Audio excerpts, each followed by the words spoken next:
Hi, I'm Dr. Rita Walker, and I am so very grateful for each one of you who ordered a copy of the Unapologetic Guide to Black Mental Health that will be out on May 1st of this year. I am especially grateful for Charlemagne the God, who read the book and informed so many of you about its anticipated release. He even talked to Will Smith about the book. I was floored. But that's not why I'm here. Several of you mentioned that it would be nice if the book was out now and we need the book now. And one person went so far as to say, people are going to forget about this book, so it needs to come out now. And I can appreciate that. And I thought about it, and what came to mind for me is that I really did write the book because I am invested in change and completely changing how we think about mental health and how we manage or mismanage mental health in the African American community. I think that the rising suicide rates that we're seeing in African American youth is a symptom of some of the larger issues that it's time to address. So, with that being said, I think that maybe there are some things that we can do in anticipation of May 1, which will be here, I assure you, before we know it. The time goes faster and faster, I feel like, the older that I get.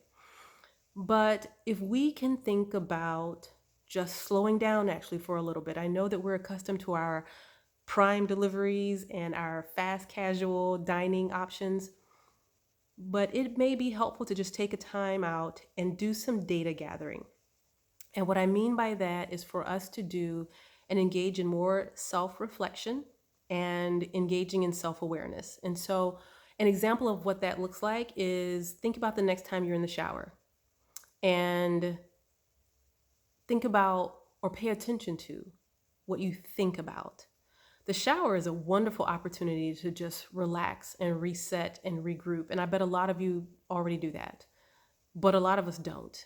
And we carry the stress and strain of the day with us into the shower, which presumably is a quiet time, but that we use to just think, and wear ourselves out even more.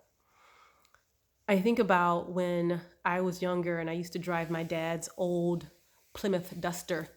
And I think the master cylinder was going out at one point, and so I would have to pump the brake in order for the car to stop when I needed it to stop.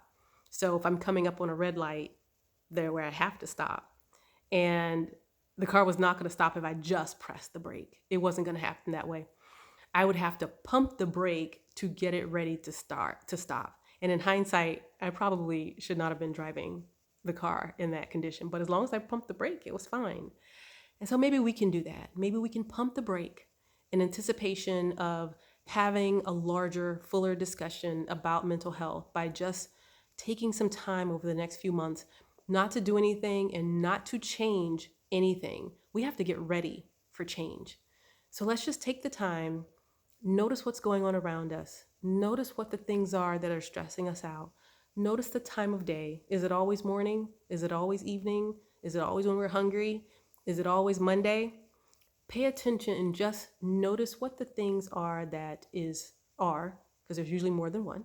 The things are the details of those things that are stressing us out. And we'll talk again soon.